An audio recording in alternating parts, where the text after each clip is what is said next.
Welcome to No Bunts, the podcast for the casual baseball fan here on the Athletic Baseball Show. I'm Melas in studio in Atlanta, and with me making the magic happen, it's JD. Hello. Hey there, JD. And my co-host all season long, all the way from Taiwan, it's Joel MacMillan. Hey, Joel, how are we doing? I'm doing great. Thanks for asking. How are you? I'm wonderful. What stadium are we in? Your backdrop is... We are at Escon Field, the home of the Nippon Ham Fighters. Love this stadium. We talked about it briefly in our stadium episode from a couple of weeks ago. I love this field. So keeping it in Asia for this week. Yeah, that's the field you bring up the most, I'd say, in Asia, or the team you bring up the most. I guess such a well-renowned team. Probably a few all-star games played on that field, I'm guessing. I could be totally, entirely wrong. I'm not sure. It's a brand new stadium, so okay. I'm not entirely sure. Sorry about that. I could be way off on that. I should just stop talking about the ballparks behind you because I'm usually wrong. Anyways, coming up on this show, we'll get to the best things about the All-Star Game played mere hours ago in Seattle. We will get to the debate about bringing your own personal condiments to the ballpark. But first, I want to tell you guys that you're both All-Stars. That's what I want to get to. Actually, no. First, I want to get to the home run derby. Let's start there because our guy, Vladimir Guerrero, came out with the victory. I'm wearing this jersey here, this Guerrero jersey, for the last 2 days. You were wearing one, Joel, as we watched the game together on playback. Good for you that you changed your clothes. I did not. I'm celebrating this for a while because Vladdy, a great show. I'm interested to hear if he's the guy that we're going to remember when it comes to looking back at this. But just a quick flashback. The only other derby he participated in was 2019. He only had 8 regular season home runs going in to that derby. Kind of like this year where he only had 13. It's not a Vladdy type year.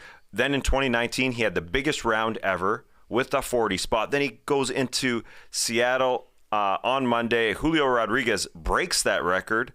He put on a show for the home crowd in the first round, 41 big bombs, setting the record for a single round, topping Vladdy's 40. So that's my first question for you, Joel. Is this one of those years where the guy who did something spectacular, who didn't win, will be remembered more so than the player who did win? That's an excellent question. I think both are very great storylines individually. You know, obviously Rodriguez being a Seattle Mariner and having it at Safeco, it's obviously a very cool story, you know, for him to break the record. But, you know, maybe there's a bit of bias in here too, but I personally think that Vladdy's is a bit more of a bigger story just because it's the first father-son duo to win a home run derby, the first Blue Jay to win a home run derby as well. I just think that kind of plays more, I think, in terms of storylines and narratives, but both are absolutely great storylines. I feel, though, that they didn't really put a lot of respect on Vladdy's name. You know, during the broadcast, it seemed, and I didn't really notice this as we were watching it as much, but I was reading a lot of the comments and it just seemed like they were throwing a bit of shade on Vladdy throughout. So I'm glad that he won, but a great effort by both players. But another thing too is I think 41 is great, but I think it's going to be broken probably within the next couple of years. You know, Vladdy, like you said it in 2019. It got broken just a couple years later. I think someone's going to break 41 and then we'll be talking about that. But in terms of what Vladdy did, I think that is the biggest storyline. And I think that's what people will and should remember. He's got the father-son thing going for him, for sure. As far as being the first Blue Jay, come on, that's some serious bias, Joel. No one's going to remember that. No one's going to care other than Blue Jay fans about that. Okay, sure. But what kind of comments were you reading? Because I wasn't getting any of that. The broadcast we were watching, they're like, oh, Vladdy looks tired, and they were commenting about his swing. And I didn't even notice this too, and this was more just after the fact. When he won, it was kind of rushed. Like Griffey just kind of awkwardly came up and gave him the trophy and then just walked away. There really wasn't a lot of pomp and circumstance like there's been in previous years. Maybe I'm nitpicking a bit, but yeah, it just seemed, at least like the broadcast that we were watching, it seemed like they were kind of favoring. And also, Tass, at the end, and we talked about this on the broadcast, the graphic came up and it said Vladimir Guerrero's the third Cuban player to win the home run derby. Clearly, there was a mistake in the technical department. I think they had a graphic ready for Arozarena thinking he was going to win. So, maybe, like I said, maybe I'm nitpicking a bit, but I'm glad he won, and it was a great story. Everything's on a clock, Joel. Yeah, we got to get him off. Griff, get off.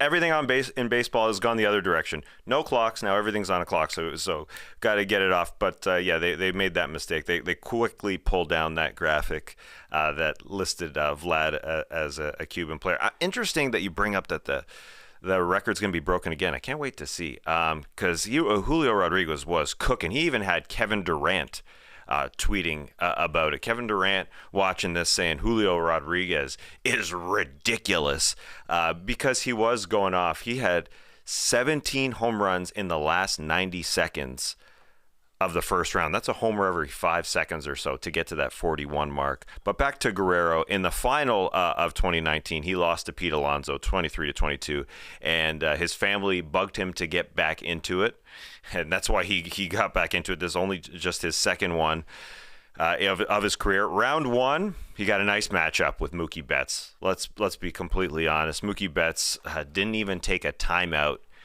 during his 3 minutes. He said that this contest isn't for him. His wife pushed him to go into it. Hopefully this isn't, I bring up Kevin Durant watching this, being a basketball guy myself. Hopefully this doesn't turn into more of like a slam dunk contest where guys don't go into it. I hope players continue to go into it. Because Mookie like just was ready to get off the field. But anyway, round two, he got Julio Rodriguez. Vladdy did, and he beat him 21-20 after Julio's record-breaking first round. And then he got Randy Arozarena in the final. Vlad went last of everyone in round two, and Arozarena was waiting around a long time. He between his rounds, he was waiting forever. He was walking around holding his cowboy boots. We thought watching it, he may put them on for the final because he loves the pomp and circumstance. He loves to showboat a little bit. He wasn't strutting around with his bat. He was strutting around with his boots. Actually, on the bats, I'm curious, do you think that we should be using those custom bats during the regular season? Because we see all these colorful bats that guys pull out during the home run derby. They're beautiful. They're fantastic. And then we go back to the regular season. They're pretty muted. Should we see these during the regular season? As a fan, I would absolutely love to see it. But, baseball sometimes likes to be the no fun league at times, although I feel they've done a great job this year in making the product more exciting. But why not? I don't know if they did it last year, but they've done what's called a players weekend in recent years where they wear different jerseys and guys wear like their nicknames or whatever on the back. So if there was ever a place and time for it, it might be during that weekend. I don't know if it's distracting to pitchers or hitters. I don't know the story behind that, but as a fan, I'd absolutely love to see it. And it also just showcases the individuality and the personality of each player, which I think is great. And Tass, on that note, I got a quick question for you. If you were to customize your own bat, what would you have on it? I guess the easy, cheap answer would be combining all of my nationalities, my Greeks, my Canadians, and now my newly minted American citizenship. But I think I would go all flames, just a flaming bat from handle to tip. I think that would be the coolest look. Shout out to Theo Fleury. Nah, just shout out to just shout out to Fire. Just shout out to Fire. Yeah, you're holding a torch going up to the plate. Joel, what would you bring? For me, I love Friday the 13th, so I'd probably put all of the Jason Voorhees masks on him. Just something really menacing and intimidating. All right, good call. Yeah, I think it's harder than you would think when you actually start to think about what you would put on your bat. because even Julio Rodriguez had there's a no place like home type of vibe to his, and the color was amazing. But I guess it's just so narrow. You just don't see you don't see it all. It's difficult to really depict something on such a narrow thing. Well, and they also do, I think for the Mother's Day weekend, I think the players use pink bats to raise awareness for breast cancer during that weekend. So, I mean, they clearly are allowed to use colored bats during that weekend. So if you do it that weekend, which I think is for a great cause, why not just kind of extend that, and have it a regular thing? If pitchers are okay with it and players are okay with it, let's go. Let's do it. I think it's going to happen at some point. And it's another revenue stream. I saw Levi Weaver bring this up on The Athletic. Fans could buy them. Why the heck not? It only makes sense. It's not going to be distracting for a pitcher. I don't think it's going to change anything for the pitcher. I don't think it's going to change anything for anyone. So, anyways, moving back to Vlad, let's celebrate him a little. He was so exhausted by the quick turnaround from round 2 to round 3. He took a timeout only 47 seconds into the final round. Didn't look great as we were watching there, but in that 2-minute final round, he got on a roll after the timeout. Him and John Schneider, his manager, got on the same page. He pumped 14 home runs in the next minute 13. Again, 5 seconds a homer, and then 5 more in the bonus round, putting up a big 25, a big number for Arozarena to shoot for in the 2-minute final. So big, in fact, that Vlad's 25 is the most in a final round since the Derby went to the head-to-head format in 2016. Shout out to Jason Stark for that stat. Arozarena came real close with 23, and just to throw in this comment from the Bleacher Creatures watching live here, Hootski is sort of with you here, Joel, that he says they definitely were assuming J-Rod was going to beat Vladdy on the broadcast, didn't give him much of a chance. So maybe in the production truck they're rooting for the hometown kid just a little bit. We know how it is, JD, being in a production truck. You want the story. Anyway, back to Vladdy. So with Vladimir Guerrero Sr. beating Alex Rios in the final in 2007. I can't believe Alex Rios played that long ago. But anyways, Vlad Sr. and Vlad Jr. become the first father-son duo to win the home run derby. The Fielders didn't do it. The Griffies didn't do it. The Bonzes never did it. Dad is still just 48 years old. I think we could have a nice event between the two of them next year. Why the heck not? But I want to ask you, Joel, in their primes, who do you think would win? Senior or junior? Oh, this is a great question, Tass. You got me. I actually kind of went back and forth on this. I kind of dug deep into the numbers here. Just 2 interesting stats here. Vladdy Jr., he's 332 home runs behind his dad right now. So I think he's going to pass him, in career numbers. Now, Vladdy Jr. reached the 100 home run mark 2 years earlier than his father did. But Senior did it actually in 438 games to Junior's 486. So I think that was an interesting caveat.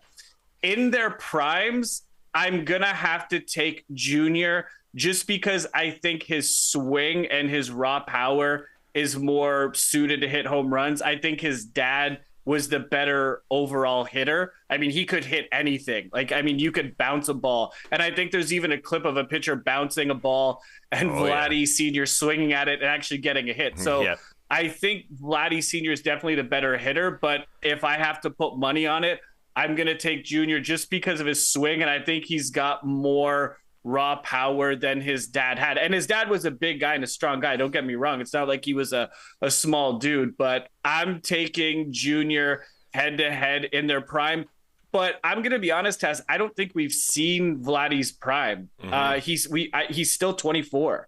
And I know he's been in the league a couple of years, but guys, especially hitters, don't hit their prime until their mid to late 20s. And I think he's coming into his, and like you said, he's had a bit of a slow start this year in terms of home runs, but let's see how he does in the next couple of years. I think he's really going to start racking them up.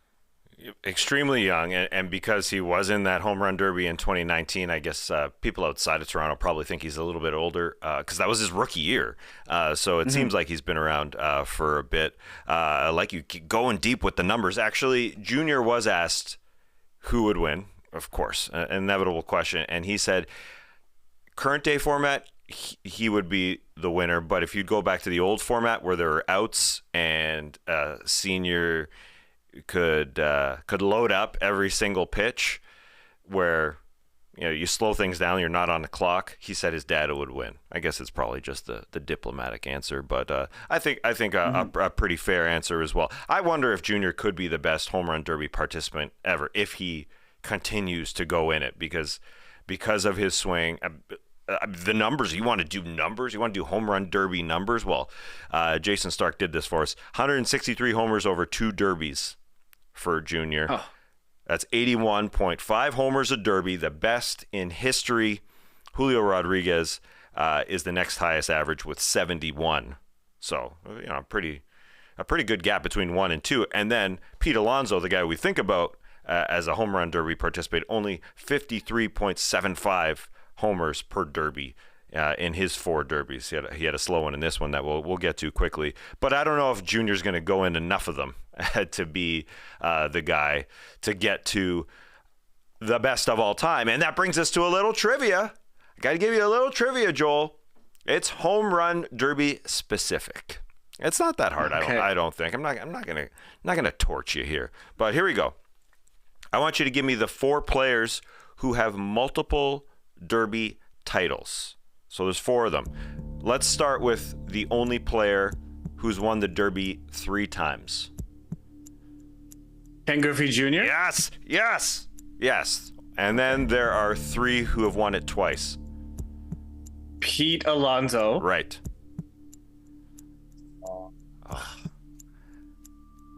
When we were watching the Mark game, McGwire? No, sir.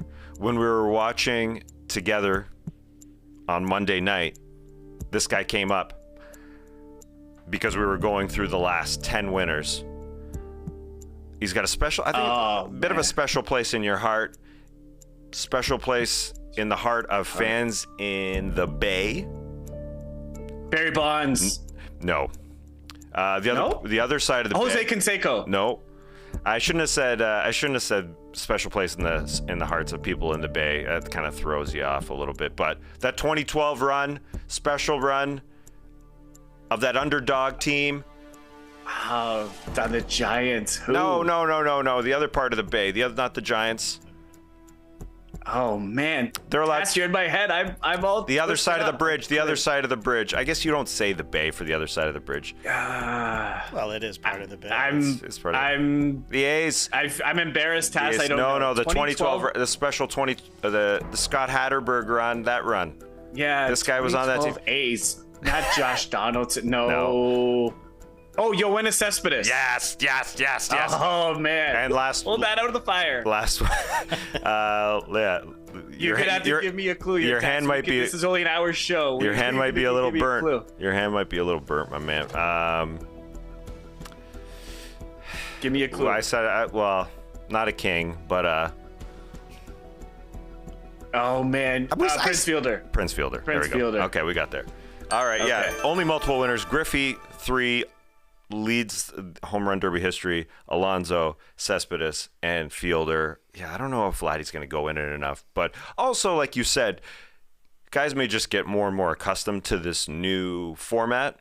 And so a guy like Pete Alonso, who was the guy to beat really coming in to this home run derby, although there's other storylines, but he had won 2 of 3 contests. It's like he was born for this. And it feels kind of weird him losing, because it's I think it's kind of like the Kendall Roy meme with him. Like, if I don't get to do this, I don't know what I'm gonna do. It's like he was born to be in this home run derby. But anyway, hopefully he gets invited back. I'm sure he will. So he's now 2 of 4. But other guys who showed out, Randy Arozarena with his quick pitch style. That was pretty cool, and doing the pose, the cross arm pose. He got his daughter, I do believe it was his daughter, to do it on home plate as well. I actually thought the Orioles' Adley Rutschman in the first round would have had the coolest thing that we were going to see, but he only lasted one round.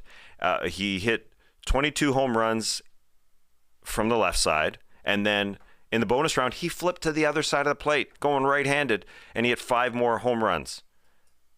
I don't think that's been done, Joel. I highly doubt that. I don't believe so. What a showman. I mean, you know my feelings on Adley. He's forever my boy. And speaking of his dad's boy. Anyways, his dad was pitching to him. I tried to transition from you saying my boy, but his dad was on the mound. His dad's name is Robert Jr.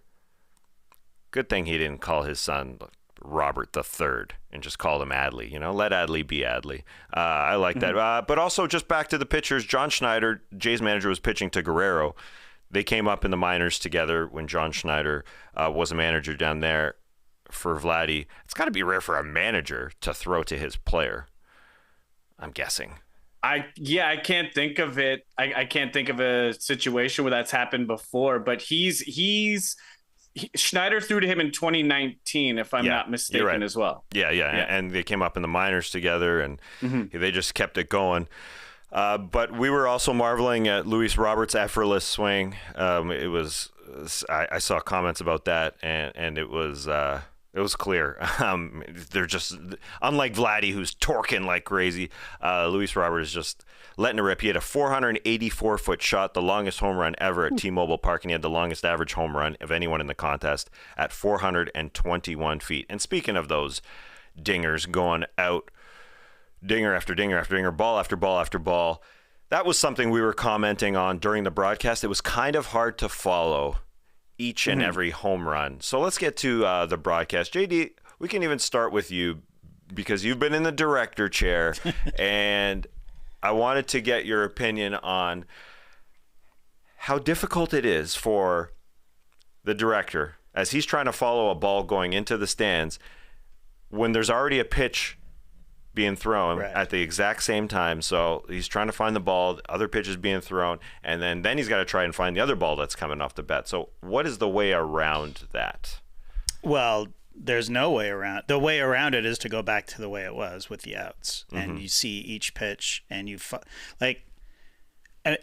you're asking me how hard it is. It's not hard. It's impossible, and they did not achieve it. I mean, they've got the best men and women in the business behind the cameras following baseballs, which is probably, when you're, other than maybe golf, like following a baseball into a crowd is almost impossible. It's very difficult to do.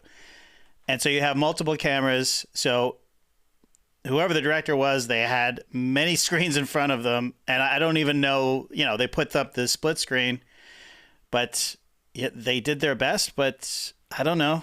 Yeah. I, as a viewer, I was like, this is unwatchable.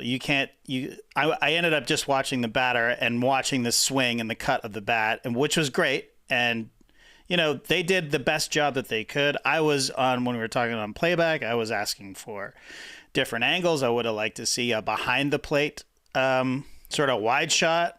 Yeah. But even then, it's like you see the hit, and then you have to be so wide that you can't actually see where the ball is going necessarily, because the baseball is small and the field is huge. So and they did try and go to that. They did, as the main camera behind the plate. Yeah.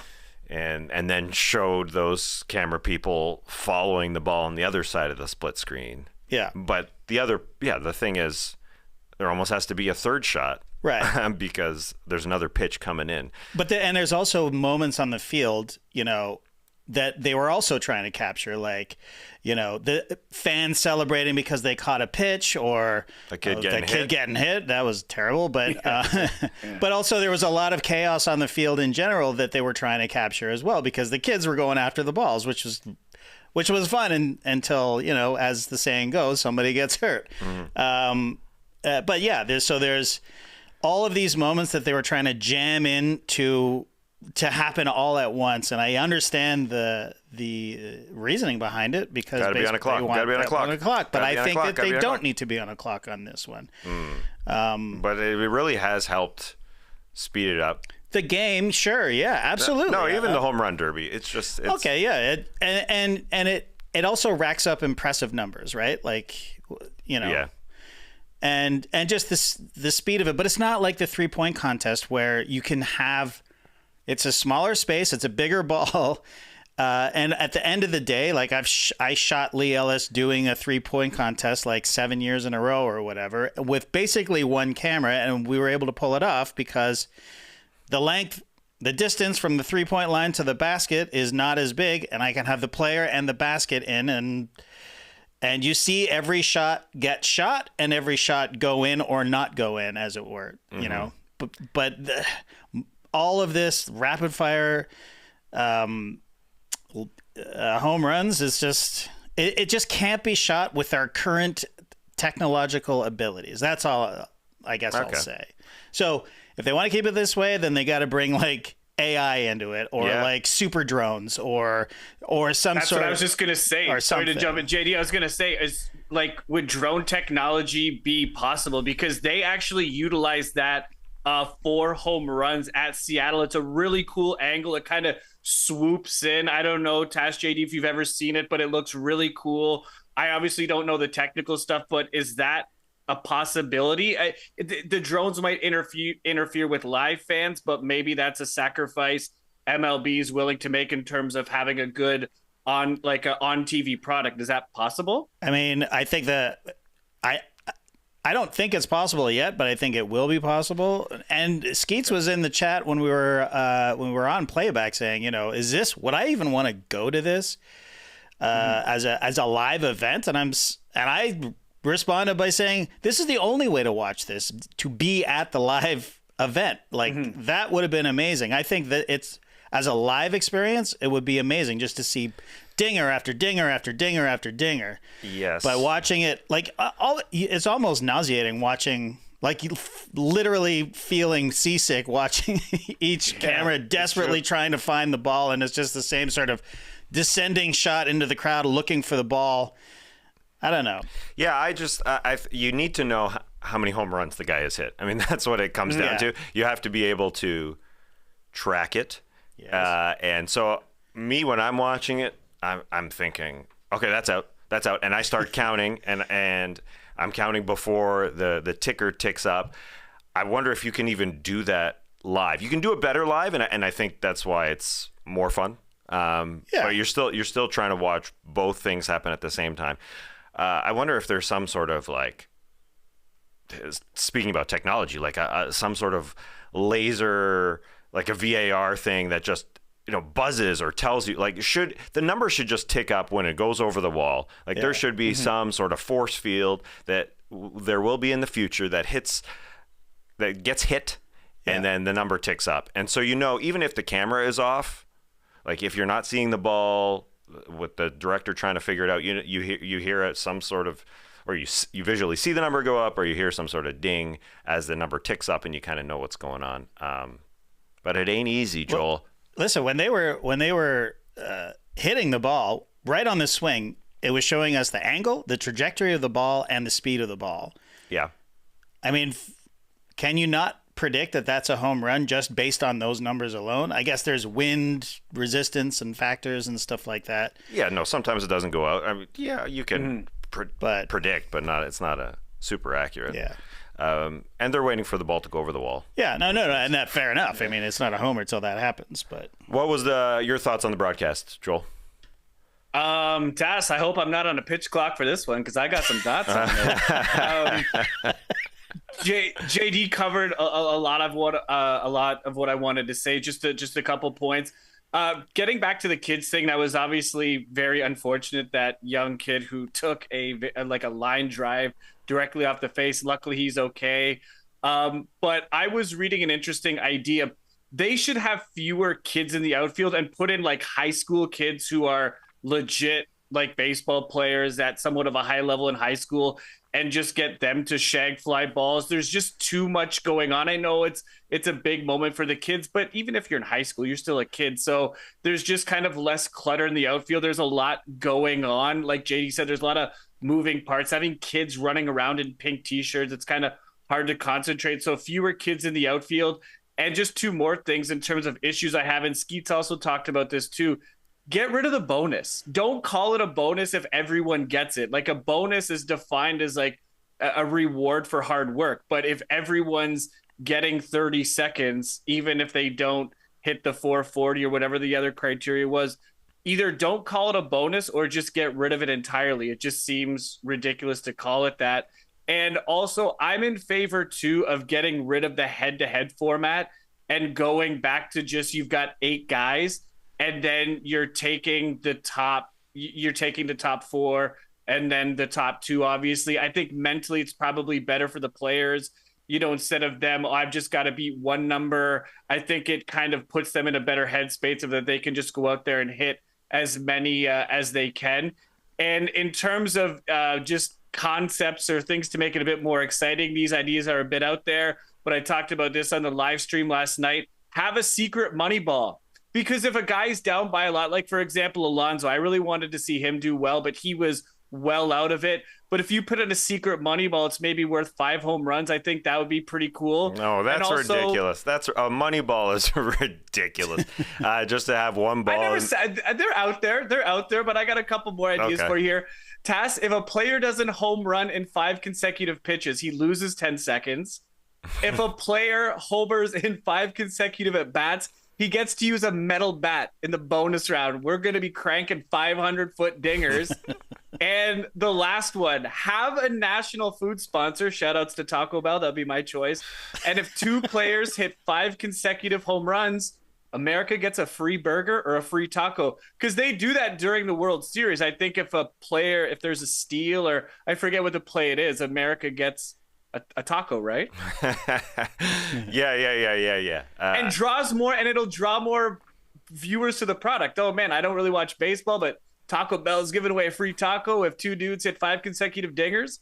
I'll turn on the game. Yeah, Americans need to eat more Taco Bell. That's for sure. But no, it doesn't have to be Taco Bell, but Oh well, they've got it, man. They've got that market cornered. I do like the 5 consecutive. That's a good idea. I hope if they pull out that metal bat idea, that's an interesting one. That they have screens all over the place, because as you saw in the All-Star game, Vladdy lost his bat.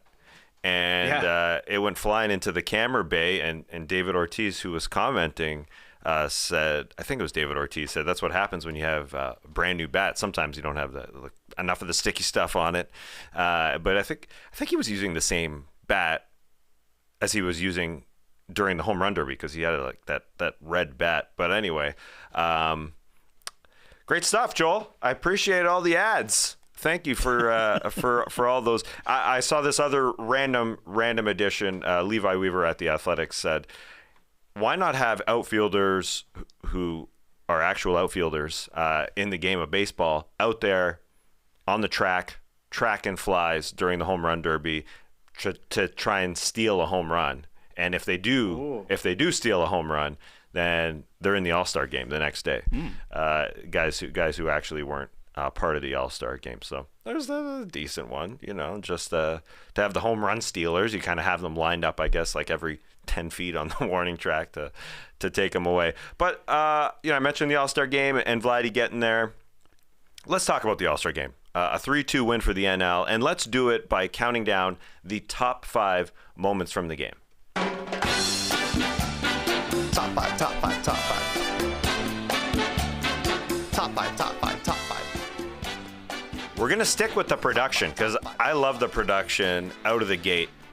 At number 5 here, the mic'd up segments I thought were awesome, and the quality was even better than last year. They must have been listening to No Bunts last year, because we talked about it. Julio Rodriguez was mic'd up last year. There was a lot of good stuff last year, but I think they turned down the fans in the field, and it was so crisp and clear. And I'm keeping down my volume as well, because I got children sleeping. I'm worried about that. So I had the volume pretty low, and you could hear some great conversations.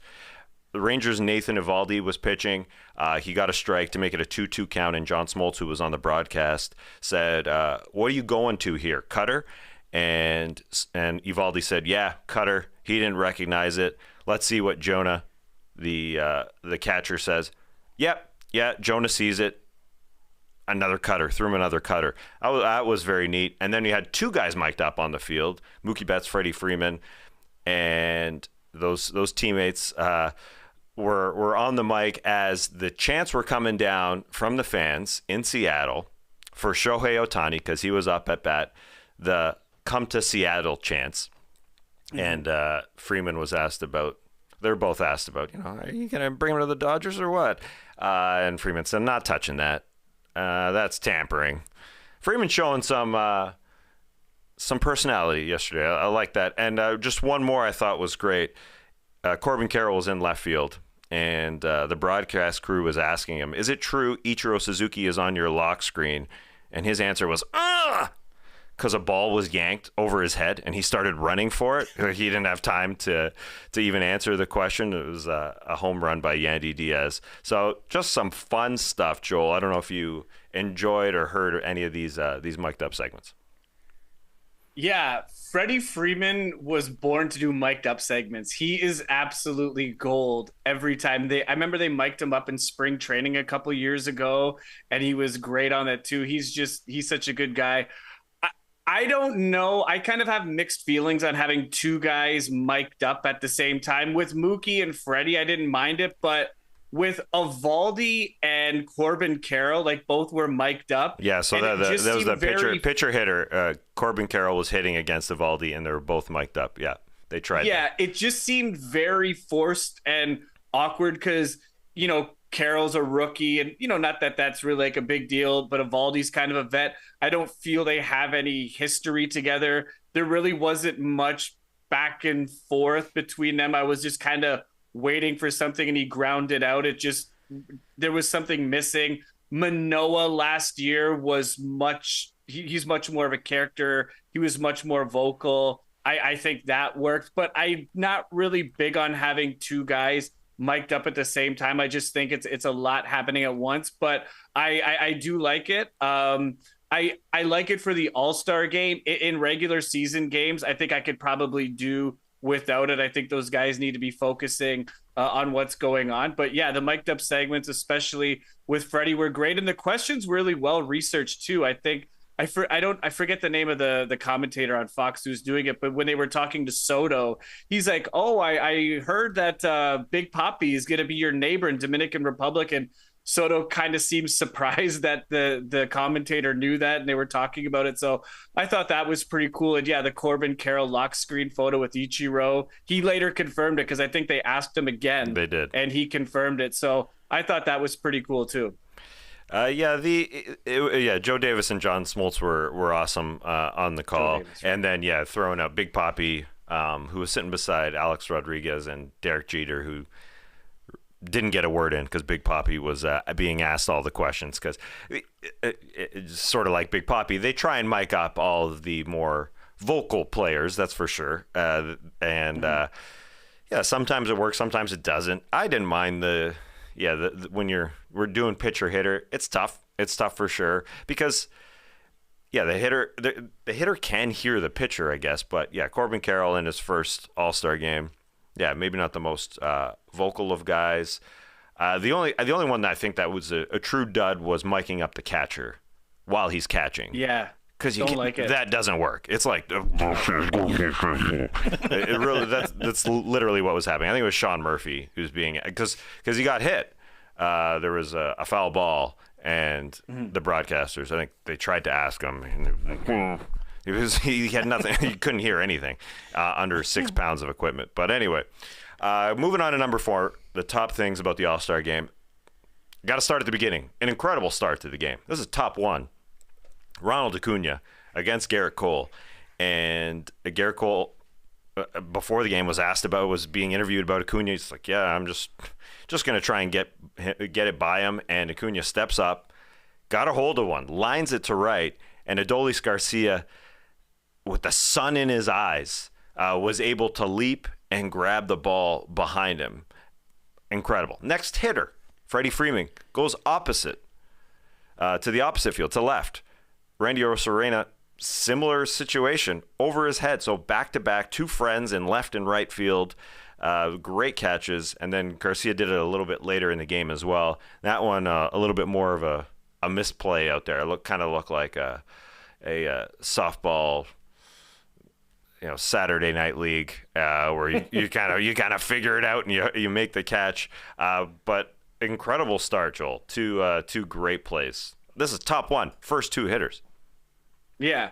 Well, this is what you want to see in an all-star game. Regardless of the sport, you want to see the best players making the best plays and just, right out of the gate, just a huge injection of energy in that game right away. Love seeing the reactions from both teams, even the guys that got robbed. Acuna, he did the Arozarena pose when Freeman got robbed there too. So it was just great seeing the reactions. But as a fan, like what a start to the game. It was awesome. Number 3 here on the top 5 list. It's all Shohei. I thought a couple things were funny about him being interviewed. He was interviewed mid-game in the dugout through his Japanese translator, Ken Rosenthal, doing the interviewing. And they went through the interview, and then Ken said, "Last question, how do you stay in shape as a pitcher?" And Ohtani answered, "Lots of sleep, being efficient with workouts, but getting the workouts in." And then Ken needed to get in another one. Even though he said last question, he said, "Do you run? Does he run?" And I just thought that was funny because he's asking Ohtani, and then he's asking the translator, "Do you run? Does he run?" I like how he snuck that in there. Do pitchers run? That's the greatest question. And then Ohtani plays everything extremely well. He just put his bat on the ball and fouled this one off and just said, I run, but I just got to stay efficient. You could tell Ohtani, number one, understood the question, and he was kind of smiling as he heard it. But the other Ohtani interview, that made a lot more headlines. Pre-game, he was asked if any players were trying to recruit him, because he's a free agent, if you haven't heard. And Ohtani said, "I'd like to keep that a secret," which was great. And then this also made the headlines. When he was asked what player he enjoyed watching the most while in Seattle, he said the Dodgers' Mookie Betts. L.A., the leader in the clubhouse for the teams that he would go to. So any comments on any of those interviews, Joel? Ohtani is so media savvy. He's very, very self-aware. Usually I don't really pay a lot of attention to interviews. I don't really care for them too much, but like Ohtani, he's just such a large character in the game. I think he's got a very good sense of humor. I think he knows his worth, his star power, and he plays up to it. I feel a player of his caliber, I feel he's very accessible, answers questions, is very polite, very friendly. In terms of what he said about Betts, I know a lot of people are reading into it, but I mean, not really a spoiler alert, because I feel most people expect him to go to the Dodgers. They did that poll. We talked about it on a previous show where, the majority of the players expect him to go to the Dodgers. But it's just fun listening to him talk. And I personally think he's going to end up in LA, but he's doing and saying all the right things by just kind of trying to politely avoid that question, because there's really not much he can say. But it'll be interesting to see if he's even an Angel after the deadline. I've been reading and seeing a lot of interesting reports. Like if he does get traded, the Dodgers make sense even from a trade standpoint. They've got a lot of good young prospects. Clearly, that's what Anaheim would want in return. So the Dodgers fit not only as a free agent destination, but also as a short-term destination for this season. So it'll be interesting to see if he goes there. I wish he said when he was asked, "Do you run?" He just said, "Nah. I am an incredible athlete. I don't need to run." But also he could have just said, "No, pitchers don't run." But it was a good question from Ken Rosenthal, because pitchers don't have to do the same amount of running that hitters do, and he's the only one in the game that does both. So always fun to hear him, and you can see that little half smile. He's understanding the question in English, but it's nice to have that mediator for him, so he can as you said, he is extremely media savvy. All right, moving on back to the game. Top 5 moments. This one knocked Luis Arraez off the list, but we had a dramatic bottom of the ninth here on number 2 on our list, because the AL was down 1, and then Craig Kimbrell came in to close it out. It looked like it was going to be non-eventful. He got the first 2 outs, then he walked Kyle Tucker. So that brought hometown kid Julio Rodriguez to the plate as the potential game-winning run. The crowd was electric. Here we go. Julio, chance to win this thing. And then Kimbrell walked him. Julio didn't swing at a pitch that was just a little outside. It would have been a tough pitch to hit. So first and second, everybody's sweating on the NL side. They're trying to win this thing. And then Kimbrel got Jose Ramirez to strike out with the tying and the winning run on base. A very electric finish. Didn't see it coming, Joel.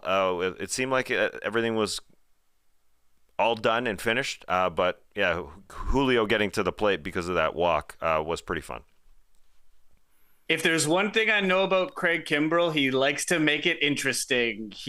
I'm glad he doesn't play. Well, I mean, I'm glad he doesn't play for the Jays. He's a great pitcher, but I remember even when he won the World Series with the Red Sox in 2018, it felt like every game was a nail biter. He's kind of had an up and down career after he left Boston. He was in Chicago for a couple of years, looked good, looked bad, went to the Dodgers last year, looked good, looked bad. I don't want to say it's his redemption tour this year in Philadelphia, but it's a great story. He was a last minute replacement for Devin Williams, and here he is closing out the All-Star game. So it's a great story. And Tess, I've got a quick question here about Craig Kimbrel. Yes. What are your feelings on players with long hair tying it back? Do you prefer they just let those long locks flow, kind of like Syndergaard, or are you man bunning it up or tying it up? What are you doing? Well, I think you can go both ways, Joel, at any time. Pick a side, Taz. Pick a side. Come on. Oh, come on. No, okay, I'll man bun it. That's fine. That's fine. Okay. I know traditionally baseball, we grew up in Canada. Your hockey locks got to flow, but I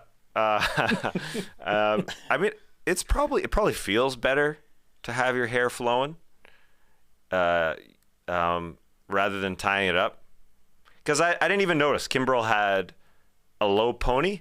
Because he didn't have a man bun.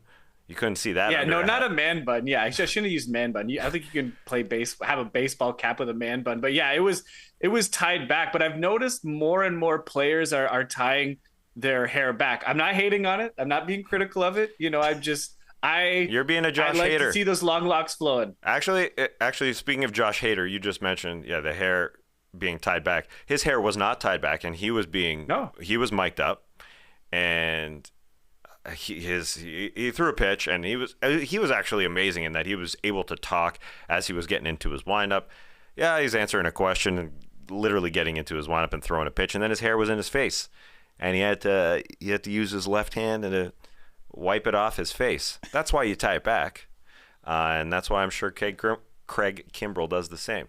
But you seem to be a let it flow type of guy. I like those long locks, Tass. I miss them. R.I.P. R.I.P. Well, R.I.P. to the AL's winning streak, because at number one, it's the NL snapping a 9-game losing streak in dramatic fashion to the AL. The NL hadn't won since 2012. This All-Star game, it's really a game of runs. Each league for the last 25 years goes on their run. But anyway, the NL had led for a total of 4 innings over the last 9 games, and they were down in this one. But top 8, Elias Diaz in his first All-Star game, his first at-bat, got a hanging splitter and hit a game-winning 2-run home run to give the NL a 3-2 win that they would not relinquish. Craig Kimbrel did not relinquish it in the 9th. So Elias Diaz, a very unlikely hero, getting the MVP at the end of this one because of his 2-run knock, Joel.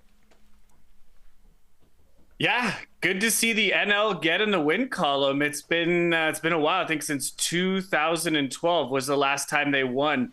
I was going over the history of the all-time records for this, and it's actually closer than I thought it was. The American League has won 47 times. The National League's won 43, and there were actually 2 ties, one in 1961 and one in 2002. So this dominant run that the American League's been on for the past decade, I mean, previous to that, it was almost neck and neck between the 2 leagues. I think you're going to see the National League start to win more games. I think in recent years, the American League has always been the more offensive league just because they've had the designated hitter. So I think that was definitely a big reason why they've been, so successful during that time. But Tass, quick trivia question for you here too. The last time the National League won the All-Star game was in 2012. There were two players there's only two players that were playing then and are still playing now. Who are they?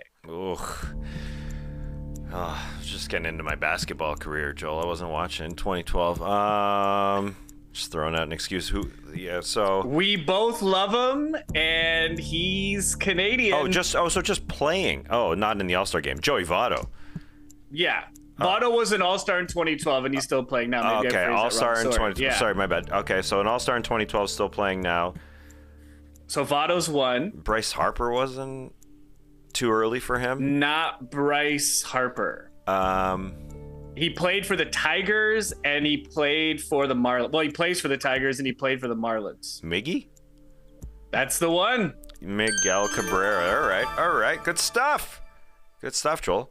2012. Yeah, I can't believe it's been that long. You said the Marlins. My list included Luis Arraez because the dude is awesome. Initially, he was hitting 383 coming into this game, so he's not enough of a story, I don't think, how great he's batting. And then he saw two pitches in two at-bats, and he had two singles in this game because he's awesome. Why are you laughing over there? What do you want to get? Because Tass, total amateur hour. I was looking at the wrong notes. It's not Miguel Cabrera. It's not because I wanted to say something about Miguel Cabrera. Oh. He's a pitcher. It's a pitcher for the New York Mets, but he played for the Tigers. Plays for the Mets right now. High money pitcher. In 2012. Won 3 Cy Youngs. Oh, Verlander. Not Max Scherzer. Verlander. Yeah. But sorry, that was total amateur hour. My apologies. The point, Tass, I was reading this quickly because I'm trying to make eye contact. Yeah. I just wanted to talk about Cabrera really quick because I felt he should have been at this All-Star game because this is his final season. Yeah. And, they did it for Pujols last year. Obviously, statistically, neither player had any business being there, but I feel Cabrera should have been there. I feel a lot of the players that are in the game looked up to him. And I feel it would have been a nice send-off for him like Pujols got last year. So sorry. The answer was Votto and Verlander, and I butchered that. And I just wanted to make that point about Miggy. My apologies. Je suis désolé. No need to apologize. So the answer was Verlander and Joey Votto. Listen, things get butchered. We won't talk about the Blue Jays butchering their All-Star game performance. We won't talk about Vladimir Guerrero's throwing error or Whit Merrifield getting doubled off first or Jordan Romano leaving the game with back tightness or Vladdy striking out in the ninth with the possibility of tying it or Vladdy losing his bat and it flying into the stands. We won't talk about that. Last question before we move on to a very, very extremely important topic. What do you think about players playing the All-Star game in their home uniforms or in their city's uniforms as opposed to these American and National League uniforms? Just because it's happened before, and I'm always of the opinion that you want to put more of a face to the name of some of these guys. And if you know what team that they play on, if you see that, if you're a casual fan and you tune in and you see, Elias Diaz, he's a Colorado Rocky. That helps. I think it just helps with baseball. I know I'm throwing this one at you from deep in left field here, but what do you think? Don't have any notes on this task. I'm not ready. I thought the uniforms look good. I definitely know the point you're trying to make. It's a fair point. I think, though, that there is kind of a balance that exists where you can have a unique uniform for each All-Star game, but also have your team prominently displayed. I don't know how that would look from a design standpoint, but I kind of think both things can coexist. I think in prior All-Star games, they've done that where they just wear their uniform for the team they play for, and home team wears white and away team wears their away colors. I'm not sure. I like the uniformity, though. Me personally, I like one team, one uniform, but I mean, I'm not really. I mean, I'm indifferent, but the uniforms last night looked good. I thought they looked really good. They did, for sure, and yeah, and so does the bank account of MLB after selling all those jerseys as well, which I'm sure is part of it. But I wonder, yeah, you said it, the balance. It's interesting. You sell more of the team jerseys if you see Vladimir Guerrero in his Blue Jays uniform. But I don't know. Of their own personal team jerseys is what I'm saying. Anyways. Well, why not do like the way they did it? Like, I love the design. I love the branding in general of this All-Star game. Mm-hmm. And but they had, Blue Jays hats with the logo on it. Why not do like the full Blue Jays design, but they are all the same color? Do you know what I'm saying? Like, if I'm on the Yankees, it still says Yankees, but the color of the shirt is the same. Do they do that? They don't do that. They have the hats, but not it says American. I hear what you're saying. You know what I mean? You could could combo both of them, is what I'm saying. Have the uniformity, but also have the uniqueness of your team. Each uniform custom made. I'm just throwing it out there. Yeah, I think they would sell less jerseys. I think they'd sell fewer jerseys that way. But who knows? Yeah, that's an interesting one. Interesting one. Yeah, we talked about the hats, how they kind of slapped a team logo on the side of the American League / National League. I didn't like the gray hats. Yeah. They're kind of. Yeah, the hats I could have done without. The gray maybe you just go full on American or National League jerseys, team hats, regular team hats. Why not? Mm-hmm. Maybe that's the best of both worlds. All right, moving on. We were debating something before the show because of something you saw a fan do that really got you fired up, Joel. So we decided we wanted to debate it right here. What did you see that got you amped? So a couple days ago, I saw online there was a fan. I'm pretty sure he was at Fenway Park, an older gentleman, and he was putting his own, using his own mustard on a hot dog. And we posted this No Bunts task. It was interesting. It was almost 50-50. People seemed pretty split on this, but about, people using their own personal condiments at games. Where do you guys stand on this? Are you guys okay with bringing personal condiments into the stadium? In general, no way. I don't see the need. I do not see the need. Now, I will say I think there's one specific condiment, like a Dijon. That's a little extreme for me. Any fancy ketchup, crazy. A hot sauce, though, may not be at every concession, and it's not a lot of work to bring in a few packets. We talked about our friends at Taco Bell a little earlier in the show. You bring a few hot sauce packets into the pocket. Far less messy than a potential Dijon jar incident. So wait, Tess, you didn't have a jar. It was a squeeze bottle. Yeah. Dude, that's even worse. You can't have Dijon from a squeeze bottle. If you're going fancy, you got to go fancy. I want a glass jar. You want a glass jar with the mini mustard knife. Yeah. Applying it. Squeeze bottle. I've never had Dijon from a squeeze. I have, but it ain't the same. I'm going all out. So I say hot sauce, fine. Otherwise, the ballpark ketchup, mustard, relish, you're good. Wow. Yeah. I think hot sauce is legal. What do you think, JD, about bringing condiments to the ballpark? I agree with the hot sauce for sure. I know a guy who leaves a bottle of like Scotch Bonnet hot sauce at the various pubs that he frequents. When he shows up and they make wings for him, they use that sauce because he's insane. He loves spicy food, and it's never hot enough for him. So that's next level. And he also carries a bottle of hot sauce with him. But I say let this man have his mustard. He's buying the hot dog in the arena, or the, what do you call it? A stadium. Yeah. He's buying a hot dog. He just wants his own condiments on it. Mm-hmm. Sometimes those condiments dispensers are kind of gross too. It might be it might be weird about germs or whatever. But I say that's a fair point. I say if he wants to, put out a full spread. Bring a charcuterie board, Like bring your own food. You can do that in Toronto. Yeah. I'm sure it's frowned upon in stadiums around. They don't like it, but I think legally they have to allow it in Ontario. I'm 100% on board. I voted yes for two reasons. One, every time I come back home, I feel like the sauce game just gets elevated to a new level. Okay. They're like, "Oh, Joel, like, have you tried this?" I'm like, "What? This is unbelievable." Like Tabasco is like a mind-blowing sauce here.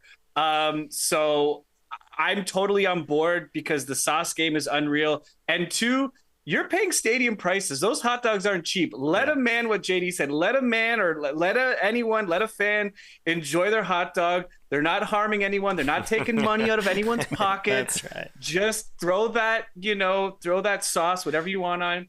You're not harming anyone. Enjoy your $9 stadium hot dog.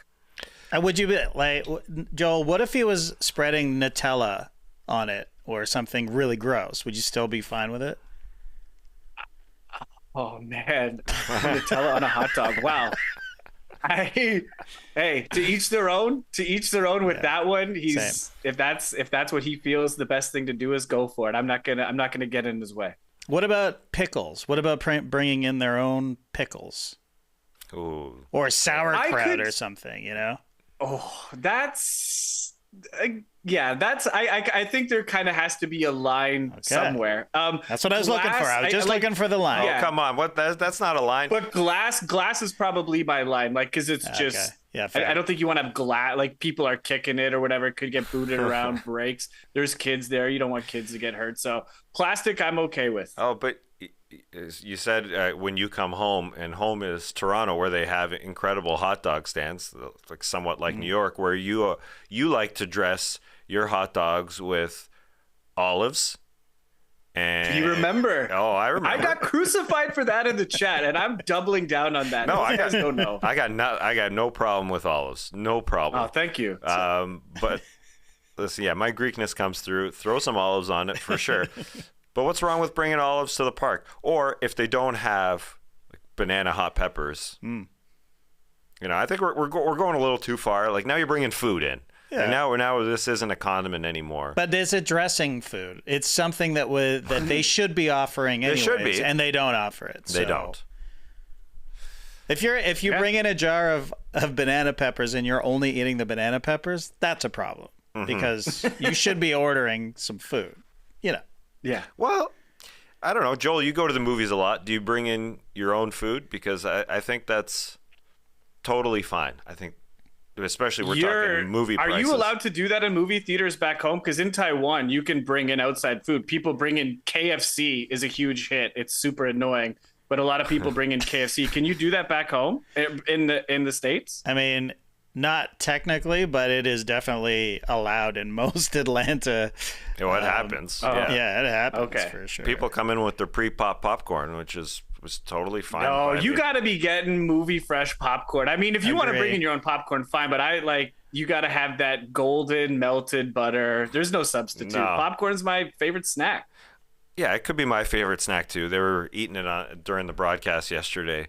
I found it weird. David Ortiz, Alex Rodriguez, eating so much popcorn. I guess TV production is TV production is TV production because they just don't feed people or something. Right. And then they got to this. They got beside the plate and they saw popcorn. They're like, "Wow, popcorn! They're not feeding us all day. I got to eat." No, those guys probably get fed. But anyway. You know what happens in movie theaters here in Atlanta? Why I like the idea of bringing food in, because you sit at a concession and you sit there for like 15 minutes in line. Yeah, it's bad. It takes forever. I don't know what's happening here. Maybe the service industry, maybe the last few years it's changed a little bit, but you have to go early for the previews to see the previews because quite often you have to leave the movie theater to go get a snack. Hopefully the line is shorter at another point because you can't just sit there and I don't know. The lineups are crazy is what's happening. Preach. JD. Yeah. It's happening. It's literally, it's happening every time I go, Joel. Not a problem here. They just whip you right through. So. Oh, just a little popcorn fun fact about Taiwan. Yes. I learned this the hard way. First time I went to go see a movie in Taiwan, I ordered popcorn. It's in Taiwan, they only serve sweet popcorn, and you have to specify that you want salty. And I think sweet popcorn is disgusting. I will not let it touch these beautiful lips. Yeah. So I learned the hard way. I ordered this big, large popcorn, took one bite, and I was like, who wants a free bag of sweet popcorn? Because I don't. I love a sweet popcorn. Yeah. Can't do it. I like a caramel corn, but this is just popcorn, and it's not a caramel corn. I don't know how to describe it. Just popcorn, but it's sweet, but it looks exactly like normal popcorn. Well, Joel, when you come stateside, and you see all the new sauces that have developed, you got to check out the sweet popcorn aisle because there's also incredible popcorns that have been the innovators have made. It's not just, it's like, tad sweet, tad salty, tad sweet. They got them all. So I can do that. I can do a mix. Yeah, but Tess, we'll go there after you pick me up from the airport and we do a trip to Taco Bell. Combo number 3, soft shell, no lettuce. Dr. Pepper, good to go. No fry supreme here, though.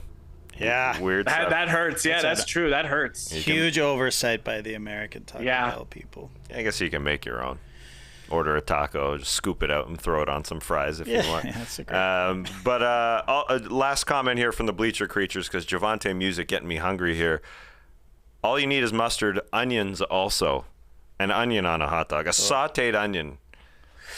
Yeah. I'm bringing in a Ziploc bag of sauteed onions to put on a hot dog. That's a good idea. I'm sure there's got to be some like gourmet hot dog places, even in stadiums. This new stadium we have it in Atlanta, Truist Park. Yeah, I mean, there's probably some sauteed. I absolutely. When we went, shout out to Seb when he brought us to the box. I had a hot dog with sauteed onions and peppers on it. Wow, it was part of the spread, nice. But it was the private box, so. But they're made somewhere in the stadium, so you can probably get them somewhere. Yeah, absolutely. A nice bratwurst or the Italian sausage, you got to have peppers and onions on there. Okay. Let's call this. People are probably saying you're the bratwurst, talking about you and your boxes. Let's move on here. We will be back just to wrap this thing up on July 19th. Can't wait for that, Joel. I don't know what we're going to be talking about. We've got some plans for some other ideas rather than day-to-day MLB stuff as we get closer to the trade deadline, or we might just look forward to the second half and that trade deadline. But make sure you subscribe to the Athletic Baseball Show, either wherever you get your pods or on YouTube. You can join us live every week on their YouTube page, or jump over to our Instagram page. Joel did a nice carousel from the MLB All-Star Game red carpet with some funny captions. So jump over there, _bunts on Instagram. Otherwise, we'll see you next week. For JD, for Joel, I'm Tess. We'll see you then.